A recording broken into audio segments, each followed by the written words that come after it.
맥주제를 지키는 이유라는 제목으로 말씀을 드립니다. 어느새 6월이 가고 7월이 되었습니다. 작년에 이어 올해도 여전히 코로나는 극성을 부리고 우리의 삶을 위협하고 그리고 답답하게 만드는 시간들을 우리는 보내고 있습니다. 하지만 그 과정에서 때로는 힘든 시간도 보내고 아픈 시간도 보내고 여러 가지 우리가 살아보지 못한 시간들을 보내지만 이게 살아보니까 하나님은 또 거기에 딱 맞는 적절한 은혜를 주시더라고요.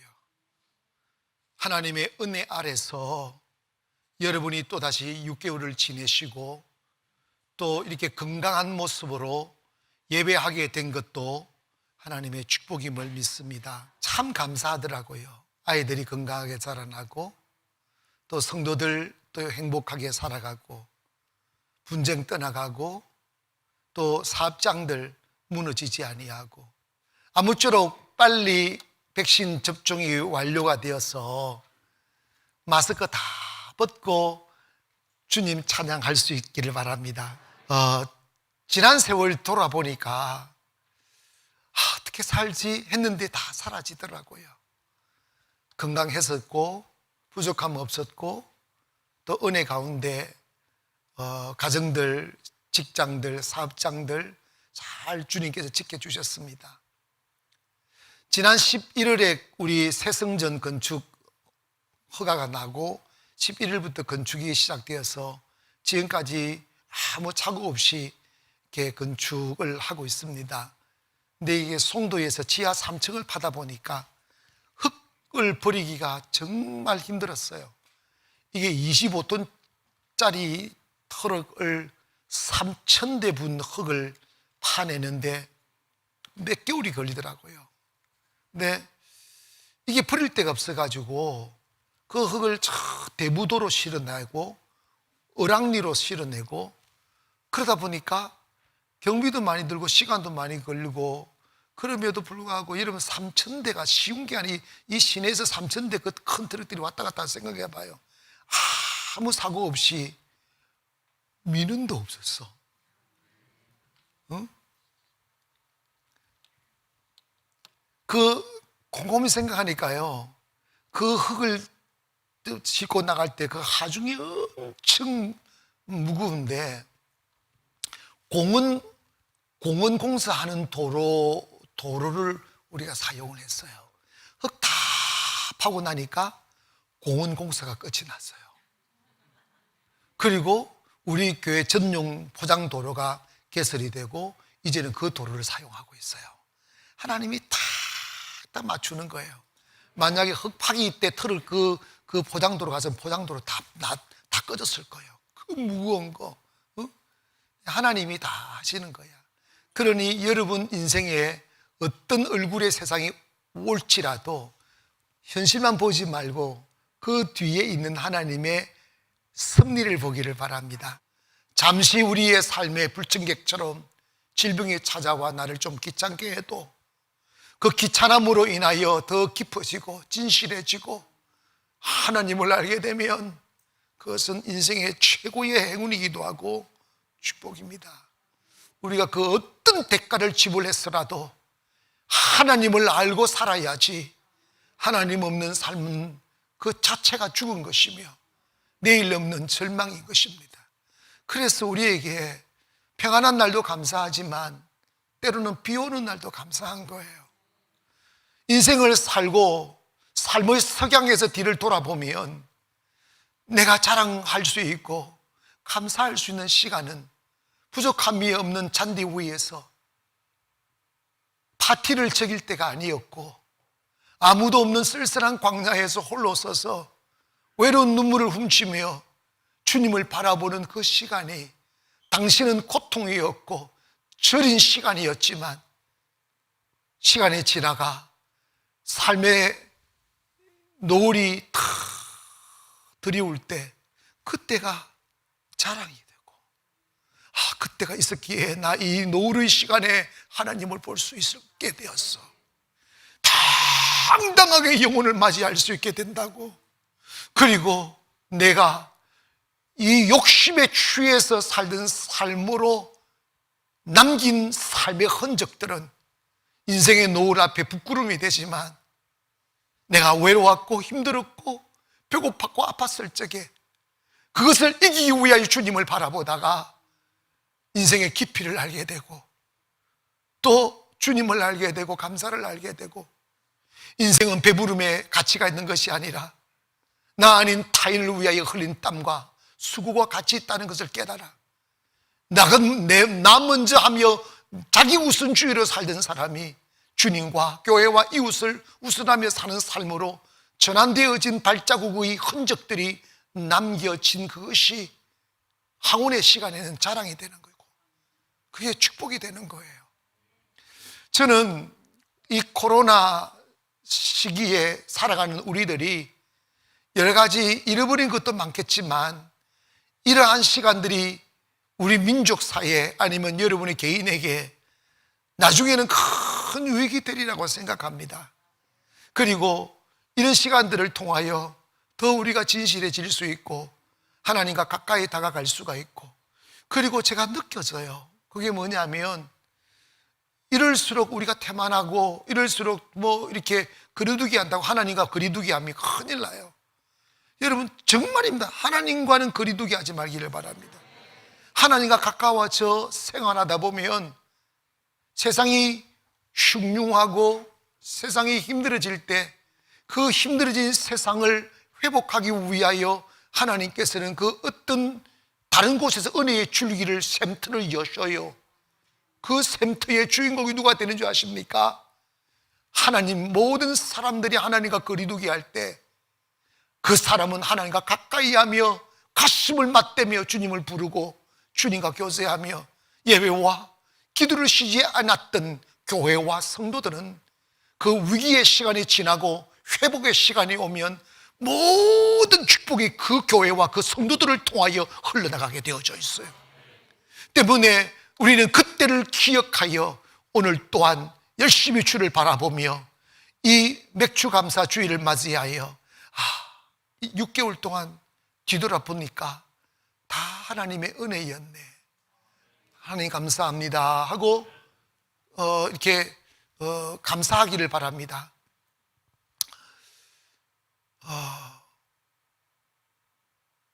저는 어차피 이 코로나 기간 동안에는 우리가 막 능동적으로 세상에 뛰쳐나가서 뭘 할 수 있는 그런 것이 많지 않지만, 하나님 이 시간에 미래에 다가올 축복을 준비하기 위하여 조용히 주님의 성전을, 세계를 품고 열방을 품을 수 있는 성전을 지어가고 세워가는 것에 대하여 이건 하나님이 우리에게 시간을 세이빙해 주는 거다 하는 생각이 들더라고요. 참 감사하고, 이제 좀 있으면 그 많은 흙들 3,000대를 파냈으니까 그 3,000대 다 퍼내고 공고리 밑에 이제 치고 옹벽 치고, 이제는 지하 3층 뜻궁 다 늘리고 지금 골조 지금 만들고 있는데, 이제 지하 공사만 좀 끝나면 위로 올라오는 거는 빨리 올라온다고 하니까 좀 조급해도 그냥 묵묵히 주님 오실 날 기다리듯이 기다리며 예배하다 보면 내년쯤 되면 이제 아름다운 성전에 예배하리라고 생각합니다. 신명기 16장 16절에 보니까 너희 중 모든 남자는 1년 3차 곧 무교절과 칠칠절과 초막절에 내 하나님 여호와의 택하신 곳에서 여호와께 보이되 공수로 여호와께 보이지 말라고 했습니다. 즉 뭐냐면 이스라엘 사람들에게는 3대 절기를 명했습니다. 이스라엘의 남자들은 세계 어디에 거하든지 간에 이 절기에는 다 예루살렘으로 돌아와서 이 절기를 지키도록 하셨습니다. 그것이 바로 무교절과 칠칠절과 초막절입니다. 지금의 신약에 와서는 우리는 4대 절기를 지켜요. 물론 이거는 3대 절기는 의무요, 그 위에 7대 절기도 있고 그렇습니다. 그런데 이제 우리가 신약에 와서는 4월에 드리는 부활절이 있고 7월에 드리는 맥주절이 있고 11월에 드리는 추수감사주일절이 있고 12월에 드리는 성탄절이 있습니다. 이 절기는 우리가 예수님을 믿어가며 지켜가는 아름다운 절기입니다. 아멘. 특별히 성탄절은 우리가 정말 중요하게 여기며 지켜야 될 절기이기도 합니다. 그런 과정에 오늘은 맥주절을 지키는 날이에요. 맥주절은 이스라엘 민족이 430년 동안 애굽에서 살다가 가나안에 들어가기 위해 40년 광야 생활을 하잖아요. 그 40년 광야 생활 속에서 하나님이 메추라기와 만나를 내리시고 반석을 쳐서 물을 마시게 하시며 그들에게 광야에서 하나님이 함께하면 광야에서도 잘 살 수 있다는 걸 보여주셨어요. 근데 그거는 뭐냐면 너희들 애굽에 있을 때는 너희들이 스스로 먹을 것을 찾아야 했었고 땀과 수고로 살아야만 했었다. 그러나 가나안의 삶은 다르다. 가나안의 삶은 너희의 눈물과 땀의 대가로 사는 것이 아니고 하나님의 은혜와 축복으로 사는 것이다. 이게 핵심이에요. 이해가 하셨습니까?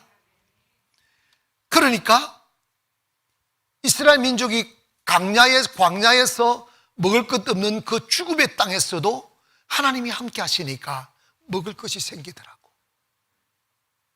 옷이 헤어지지 아니하고 더러워지지 아니하고 발이 부릅터지 아니하는 신기한 은혜가 그들을 따랐습니다.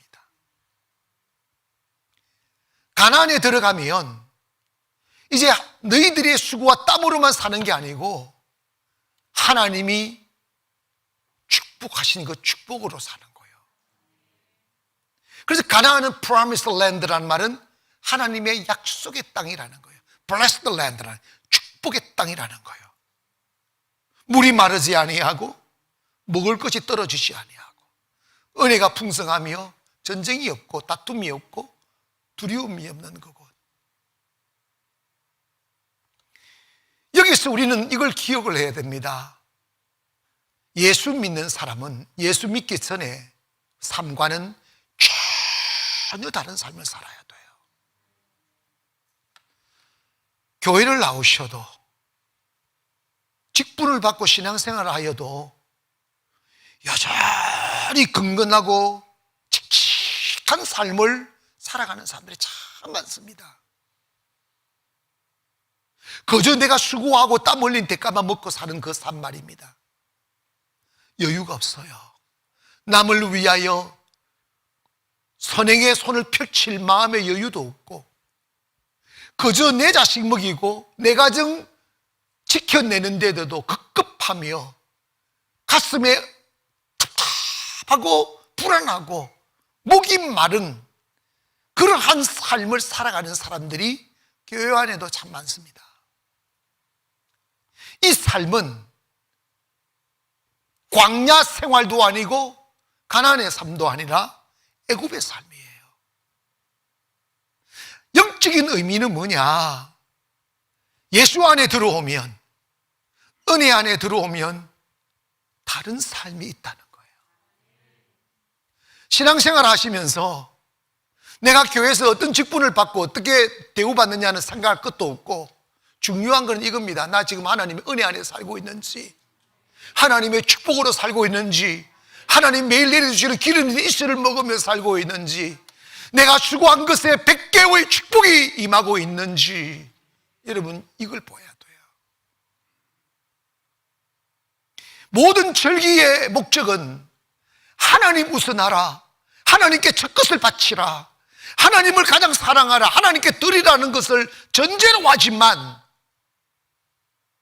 그 모든 재물의 목적은 하나님이 받으시고 입 닦으시는 게 아니고 도리어 그 감사의 100배, 1000배의 축복을 내려주시기 위함임을 여러분 기억해야 됩니다. 하여 여러분의 인생이 근근하고 척척한 그러한 피곤한 삶의 연속으로 인생을 살다 보면 여러분의 마음에 여백이 없어요.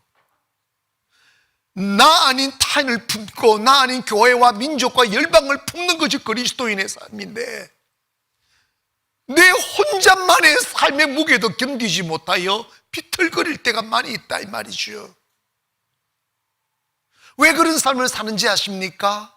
그 이유는 은혜가 없어서 그래요. 여러분, 맥주 감사주의를 지키라, 맥주 감사절을 지키라, 이것은 먼저는 너희가 애굽에 있을 때를 기억하라는 거예요. 은혜 없는 삶, 은혜 없는 곳에서 살던 곳을 기억하라는 거예요. 너가 스스로 땀을 흘리고 스스로 먹을 것을 챙기며 살았던 그 피곤한 삶을 기억하라는 거예요. 그리고 너희들이 애굽에 살면서 온갖 죄를 지으며 애굽 사람처럼 살았지만 그 언젠가 하나님께서 구원을 선포하신 그날에 너희들을 해방시켰던 그날을 기억하라는 거예요. 모든 애굽의 사람들이 재앙에 내려오 죽음의 사자가 내려와 집집마다 첫것들을 하나님께 드리자고 자기 것 삼으니까 그 다 죽이기 시작하는 거예요. 통곡이 시작됩니다. 라마의 슬픔이 온 세상을 뒤덮습니다. 자식 잃어버린 아낙네의 슬픔은 그 어떤 말로도 위로할 수 없는 슬픔이 되어 온 세상을 그 뒤덮고 있었습니다. 그런데 하나님의 말씀에 순종하여 그 전날에 어린 양을 잡아서 피를 받아 문설주에 바른 이스라엘의 집들은 그 죽음의 저주가 임하지 아니하고 죽음의 천사들이 문설주에 피를 바른 집은 뛰어넘어 버린 거지. 유월했다 이 말. 그 영어로 pass over 이란, pass as over 했다. pass 뛰어넘어 버렸다. 저주가 임하지 않는 거예요. 이걸 기억하라는 거예요. 우리는 예수님 알기 전에는 죄악 아래 태어나 본질상 진노의 자녀가 되어 약속에서 외인이며 축복에서 외인이고 하나님의 자녀가 될 수 없는 죄인 중의 개수입니다. 그러나 우리가 애굽에 있던 우리들을 예수 알게 하시고 예수의 보혈의 피로 우리 영혼을 적시셔서 우리로 하여금 출애굽하게 하시고 저주에서 벗어나게 하시고 하나님의 자녀가 되게 하시며 하나님의 축복의 유업을 이을 수 있는 권속이 하나님 나라의 권속이 되게 하셨습니다. 이걸 기억하는 것이 맥주절의 정신이라는 거예요. 신명기 16장 12절에 보니까 너는 애굽에서 종되었던 것을 기억하고 이 규례를 지켜 행할지니라고 그랬어요. 여러분, 예전에 희망 없이 죄의 노예되어 그 어둠의 자리에서 방황하던 우리들을 기억하십시오. 아무도 나를 뒤쫓아오는 이도 없는데 막연한 이유 모를 두려움에 쌓여 밤잠 이루지 못하며 두려워하며 벌벌벌 떨며 그 깊은 밤들을 지내며 살았던 것을 기억해 보시라고. 소망이 없고 희망이 없어서 자식을 바라봄도 행복하지 아니하고 한없이도 없는 기쁨이 되어야 될 사랑하는 가족들 옆에 두고도 외로워하며 불안에 떨었던 그 시간들을 기억하시라고. 그런데 어떻게 지금은 나는 웃고 있을 수 있을까? 지금은 왜 평안할 수 있을까? 그 이유는 뭐냐면 주님이 우리에게 다가와 그 피 묻은 손으로 우리를 구속해 주셨기 때문이란 말이에요. 우리는 꿈꿀 수 있잖아요. 예수 안 믿는 사람들은 현실이 절망이면 절망이란 말하지만 예수 믿는 우리들에게는 절망 속에 있을지라도 꿈꿀 수 있잖아요. 제가 목회하면서 은혜를 그렇게 강조하는 이유가 뭐냐면 하나님의 은혜로 사는 것이더라고요. 여러분, 맥주절의 정신이 뭐야? 하나님을 첫 번째로 삼아라는 거예요. 천열매 드리라는 거예요. 귀한 것 드리라는 거예요. 좋은 것 주니까 드리라는 거예요. 그렇게 되면 하나님이 은혜를 주실 거라는 거예요. 은혜를 입으니까 뒤돌아보니까 내가 원했던 것, 생각했던 것 중에 이루어지지 않은 것이 단 한 가지도 없더라고요. 제게 없다면 내가 원하지 않아서 그랬을 뿐이었더라고요. 은혜를 받으려면 먼저 여러분의 마음속에 하나님이 첫째가 되기를 원합니다. 때론 우리의 자녀들이 아름답고 귀하죠. 가족도 귀하고 뭐 돈도 좋고, 하지만 그건 누가 주신 거예요? 여러분, 우선순위를 바로 잡아야 돼요. 하나님 안에서 사랑이 있고, 하나님 안에서 자식이 있고, 하나님 안에서 가족이 있는 거죠. 하나님 없는 것들은 다 공허해요. 마귀한테 속으면 안 됩니다. 하나님 맥주절을 지키며 살아라, 이 절기를 지키라는 것은 뭐냐면 하나님을 기억하라는 거예요. 하나님이 누구신지, 너희를 어떻게 애굽에서 구원했는지, 너희를 어떻게 광야에서 살려주셨는지, 너희들을 목마를 때 어떻게 물을 마시게 하셨는지를 기억하라는 거예요. 여러분, 감사는 또다시 축복을 가져오게 하는 축복의 열쇠입니다.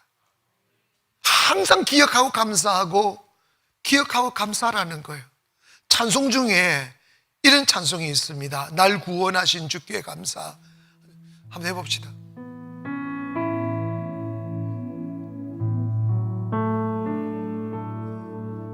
날 구원하신 주 감사, 모든 것 주신 감사, 지난 추억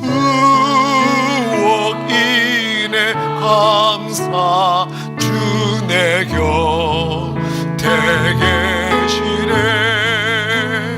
향기로운 봄철의 감사, 외로운 갈날 감사, 사라진 눈물도 감사, 나의 영혼 편. 이절 해볼까요? 응답하신 기도 감사, 거절하신 것 감사, 헤쳐나온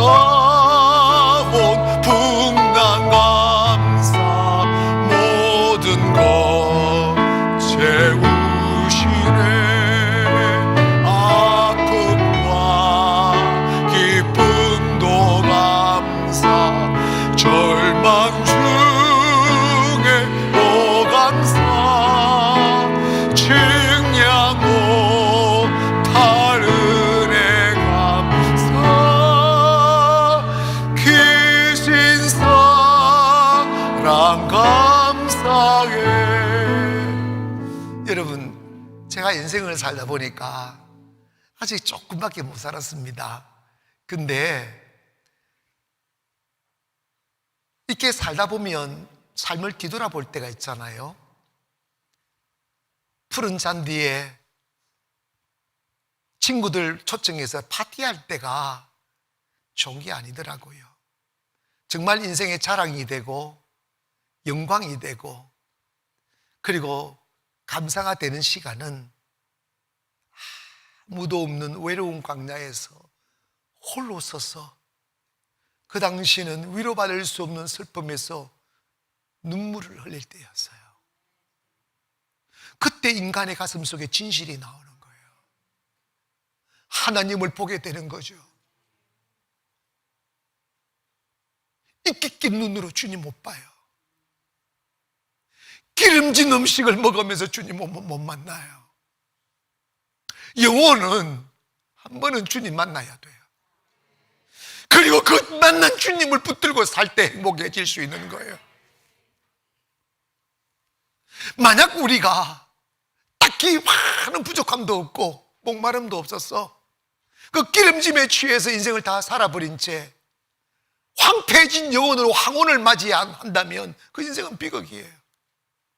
한 번씩 주님께서 이스라엘 백성들을 아말렉을 보내서 괴롭히고, 목마름으로 괴롭히고, 배고픔으로 괴롭혔었어. 그들로 하여금 주님 앞에 원망을 하든 감사를 하든 한 부딪히게 만드신 것은, 인생은 하나님 안에서 답이 있다는 걸 말씀하는 거예요. 여기 살아나야 된다 이 말입니다. 그러므로 여러분 지금까지 살아오셨던 삶의 여정들을 들여다보며 하나님 감사하다고 고백하기를 주의 이름으로 축원합니다. 사실 그게 맞는 게 여러분 옛날에 비하면 여러분 너무 많이 건강해졌고 너무 많이 행복해졌고 무엇보다도 이제 여러분 꿈꿀 수 있게 됐잖아. 꿈꿀 수 있는 믿음이 오게 되는 것, 이거 정말 중요한 거예요. 두 번째로 맥주절은 첫 열매로 하나님께 감사하는 것입니다. 맥주절을 지키는 원리가 첫 열매 드리는 거예요. 여러분 성경에 보면 첫째, 첫 열매, 첫 아들 이런 말씀을 많이 하는데 이게 뭐냐면 하나님을 너 인생의 최우선으로 두라. 너 인생에 하나님을 첫 번째로 두라. 이거예요. 그런데 진짜 그게 정말 안 돼요. 마귀가 우리 마음을 도둑질해요. 어느새 사람이 첫 번째 되고요, 자식이 첫 번째 되고, 돈이 첫 번째 되고, 일이 첫 번째 되고, 신앙과 하나님은 차선으로 점점 밀려가면 인생은 점점 무너지게 돼 있어요.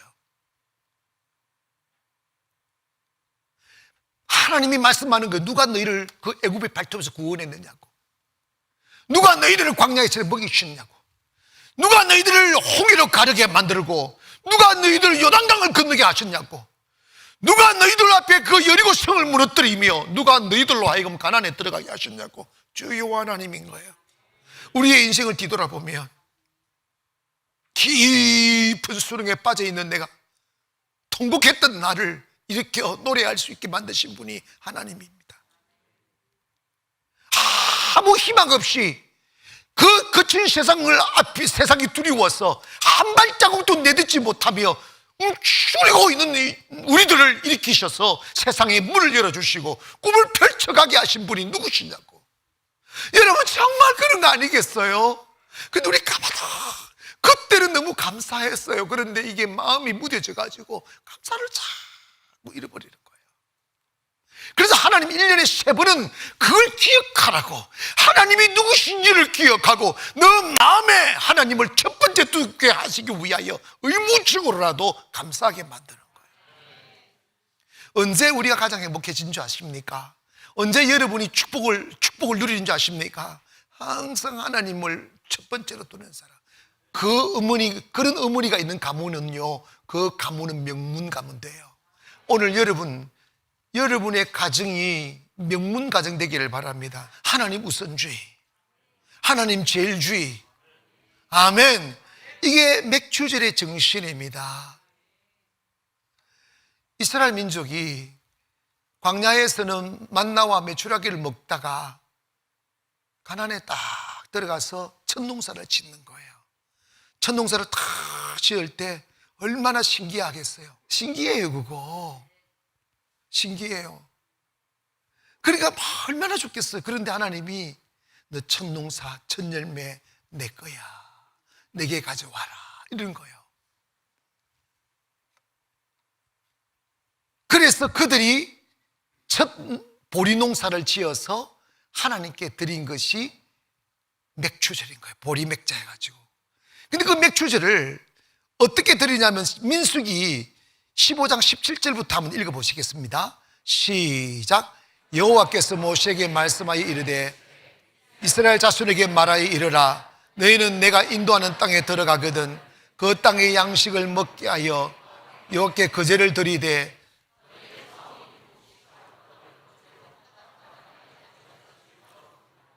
너희는 처음 익은 곡식 가루떡을 대대의 여호와께 거제로 드릴지니라. 여러분 이게 보면 맥주들을 드리는 방법이 뭐냐면 첫 열매로 드리되 거제로 드리라 그랬어요. 거제가 뭐냐면 곡식을 갖다가 거제 드릴 때 이게 형식이 이런 거예요.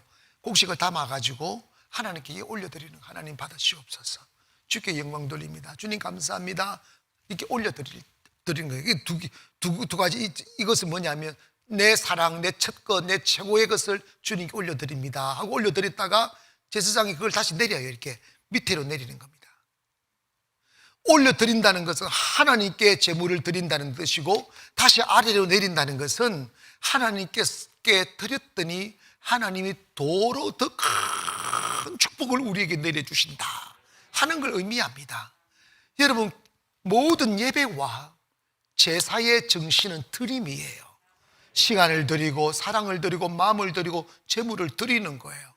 그런데 이 드림은, 거제라는 것은 드리는 거로 끝나는 게 아니라는 거예요. 하나님께 올려드리면 하나님 더 많은 것으로 내려주신다는 거예요. 더 많은 것으로 채워주신다는 거예요. 사랑하는 여러분, 제가 어젯밤 설교할 때 그 말씀 드렸어요. 저 인생은 크게 두 갈래로 쫙 갈릴 수 있어요. 목사가 된 뒤에 말입니다. 내 힘으로 목회하고 인본주의로 목회할 때는 흥분되는 축복이 없었어요. 은혜가 없었어요. 그러나 하나님 우선주의하고 하나님 딱 올인하니까 은혜가 오는 거예요. 은혜 없는 삶은 고달팠어요. 목이 말랐고 불만족스럽고 두려웠고 답답하고, 한마디로 길이 안 보여요. 뭐가 안 보여? 앞이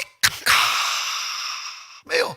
나 아직 젊었는데, 나 아직 세상을 내가 닻을 올리고 노를 져야 되는데 길이 안 보이는 거예요. 그게 절망인 겁니다.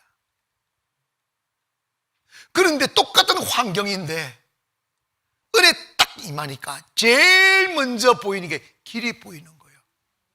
목사님, 그럼 돈이 보입니까? 그런 거 말고 태양이 다르게 보이는 거예요.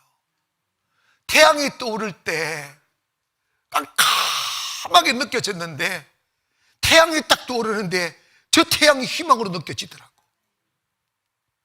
저 태양이 나의 미래로 느껴지더라고요. 그게 달라지는 거예요. 여러분의 가정과 사업장에 칙칙하고 막 넘쳐 흐르는 은혜가 없고 축복이 없는 사람들은 문제가 뭐냐? 하나님 우선주의를 안 하기 때문입니다. 하나님 먼저 하지 않기 때문입니다. 여러분, 하나님 은혜 받아야 돼요. 저는 은혜 있기 전에는 삶을 다 내가 책임져야만 했더랬어요. 지치는 거지. 짜증나는 거예요. 가족? 어느 정도 여유가 있어야 가족도 좋지. 1년, 2년, 10년, 20년 계속 고통만 대보세요. 왜 내가 결혼했을까? 울려고 내가 왔나? 이런다니까. 은혜가 오면 여백이 생겨요. 여유가 생긴다고. 그러려면 여러분, 하나님 아버지 앞에 첫 번째 것 드리기를 주의 이름으로 축원하고 하나님 앞에 감사해야 됩니다. 그러니까 예배 드릴 때도 마찬가지예요. 시간도 여러분, 예배 드릴 때도 이 첫 시간 주님께 드리는 거예요. 마음을 주님께 드리는 거예요. 몸을 주님께 드리는 거예요. 그럼 건강해지고 행복해지고 형통해지고 넘치는 축복이 있는 거예요. 그래서 그제로 드리는 거, 하나님께 드리면 더 많은 것을 채워주시는 거예요. 여러분의 삶에 부족함이 없는 은혜가 오기를 바랍니다. 은혜 안에 딱 들어가 보니까 내가 원하지 않아서 그렇지, 원하고 생각만 하면 다 주셨더라고요. 원하고 생각한 건 다 주셨더라고요. 은혜 밖에 있을 때는 생각하기가 두려워요. 왜? 안 되니까. 따라합시다. 주여, 은혜 아래 살겠습니다. 은혜 안에 살려면 뭐냐? 하나님을 첫 번째로 여기며 사십시오. 내 가족도 중요하고 내 가정도 중요하지만 하나님이 주신 거라고. 하나님이 계시고 가족이 있고 하나님이 계시고 내가 있는 거죠. 1년이 지나고 10년이 지나면 여러분의 인생이 상상할 수 없이 바뀌어지기를 소망합니다. 은혜가 오면 됩니다. 여러분, 저요 10년 전에는 조그마한 상가에서 그냥 조용하게 예배 드렸어요. 그래서 은혜만 구했다고. 이제 우리 꿈꿀 수 있게 되잖아. 여러분, 똑같습니다. 하나님의 은혜 입어야 돼요. 따라합시다. 주여, 은혜 입는 자 되게 하소서. 방법이 뭐냐? 하나님을 첫 번째 하면 돼. 좋은 거 있으면 하나님, 나쁜 거 있으면 나 이러지. 나쁜 거 있으면 하나님 이러면 안 돼. 좋은 거 있으면 누구? 아멘. 하나님을 대신하는 사람이 누굴까? 세 번째입니다. 아직도 감을 못 잡고 있어요. 맥주절은 영적인 의미가 있어요. 영적인 의미는 세 가지인데, 그게 뭐냐면 맥주절은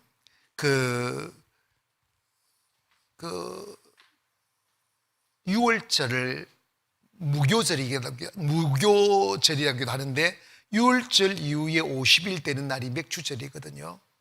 그러면 지금 이제 예수님이 부활하신 뒤에 50일 되는 날이 맥주절이에요.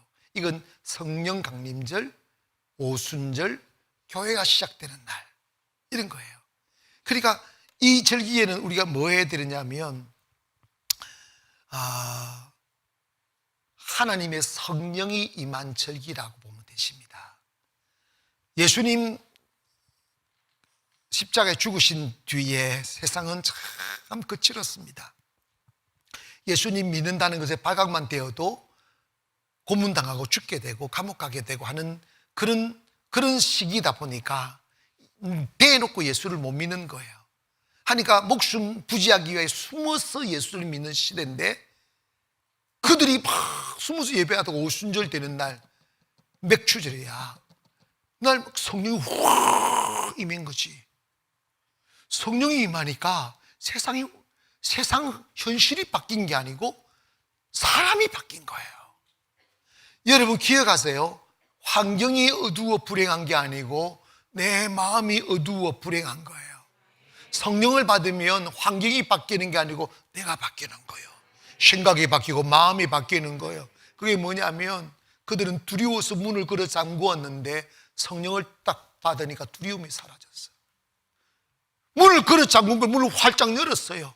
세상으로부터 등을 쥐고 숨어들었는데 세상에게 뛰어들었어요. 뛰어들어서 외치지 말라는 예수를 외치기 시작하는 거예요. 근데 놀라운 기적이 일어나는데 표적과 기사가 그들의 손에서 일어나기 시작합니다.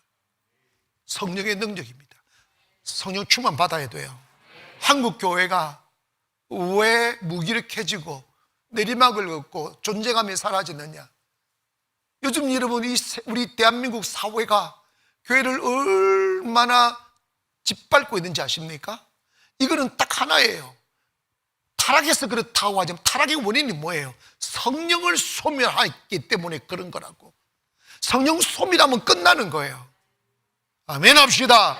그들은 권력도 없었고 가진 것도 없는데 성령 딱 받고 성령의 이름으로 세상에 나가 외치기 시작하니까 권력을 이겼고 로마를 이겼고 마귀를 이겼고 세상을 이기고 교회를 세우기 시작했단 말이에요. 성령 받으면 돈 10원 한 장 없어도 교회 된다니까. 아멘. 우리 교회 이름 3천만 원 가지고 되잖아.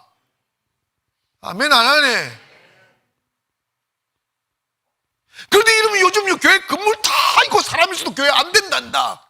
왜 그렇습니까? 성령을 외면하니까 그런 거예요.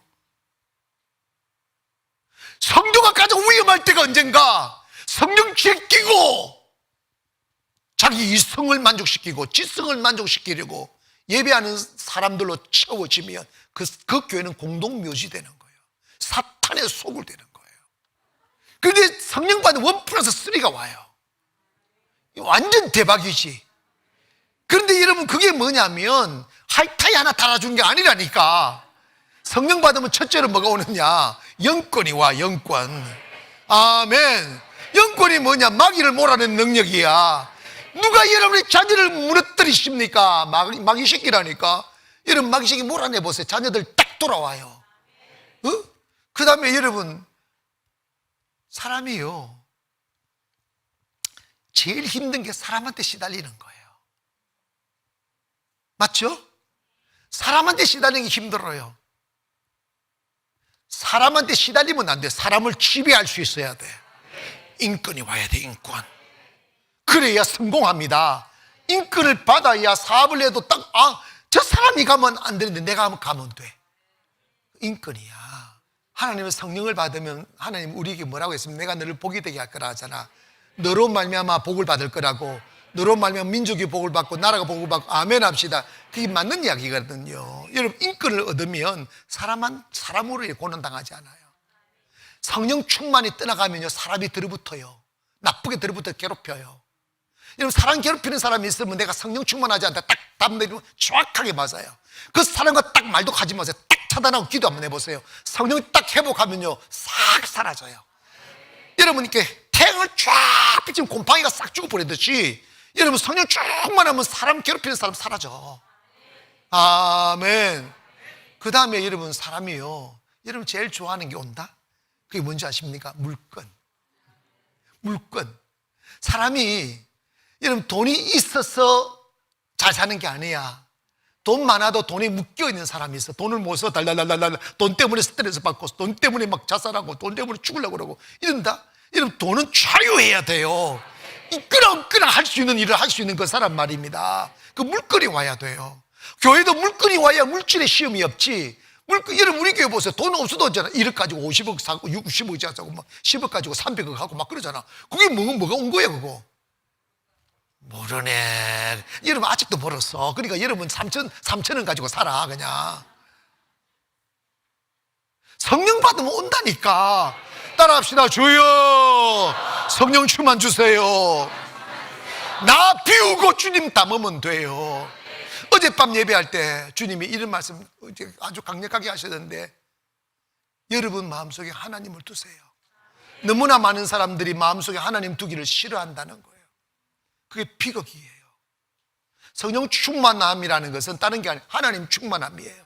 제 안에 주님 계시옵소서. 할렐루야. 아침에 일어나면 주님 부르세요. 아멘. 주무실 때 주님 부르시라고. 좋은 일 있을 때 좀 부르세요. 나쁜 일 있을 때. 여러분, 진짜 여러분, 하나님 언제 불렀습니까? 진짜 그 생각은 안 해. 여러분, 하나님 이름 언제 불렀습니까? 괴로울 때만 불렀어. 맞아, 틀려요. 좀 좋을 때 좀 불러봐. 좋을 때. 사랑하는 여러분, 우리 맥주절을 맞이해서 맥주절은 성령 충만한 말 받는 날이다. 성령 받으면 다 해결돼요. 이건 제가 해보니까 알겠더라고. 성령 받으면 다 돼요. 성령 받아 성령 소멸하지 아니하고 성령을 내 안에 가해서 모시도록 노력하고 그분에게 시간 드리고 기도 드리고 마음 드리면 성령님은 떠나지 않아요. 성령님이 만물의 근원입니다. 다 되게 하고 있게 하시는 분입니다.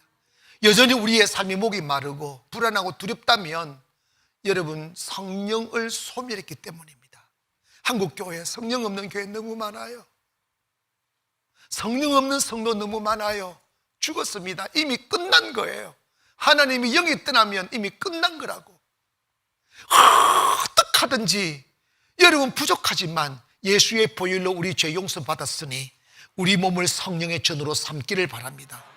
하여 이번 이 맥주 감사 주일을 맞아 나도 더 성령 충만 날이라 원플러스 3 받을 것이다. 아멘. 그래서 사람한테 시달리지 말아요. 성령 충만하기 위해서는 투자가 필요합니다. 시간 드려야 되고 물질 드려야 되고 마음 드려야 되는데 100배의 열매가 와요. 1000배의 열매가 와요. 아멘 합시다. 한 가지만 예를 들게요. 제가 성령으로 목회하지 않고 목회할 때는 몇십 명만 있어도 다 가시였어요. 근데 맨날 예배만 드리고 있다 보니까 맨날 예배 드리니까 성도가 수가 많아져도 가치가 없어요. 아멘. 형통해진다니까. 저희 교회에서 저 말 거역하고 싶은 사람이 있어요, 없어요? 새로운 분 있어? 아니요. 제가 깨달았어요. 목사가 확실히 하늘배 엎드리면 성도 절대로 목사 들어받지 않아요. 나 그 원리를 들어받고 싶어 하는 사람이 있어요. 그건 마귀 기질이 좀 있는 사람이에요. 그러니까 그렇게 생각하면 돼요. 은혜가 있습니다. 축복이 있어요. 우리 행복합시다. 축복 속에 삽시다. 감사하며 삽시다. 그러려면 방법 하나예요.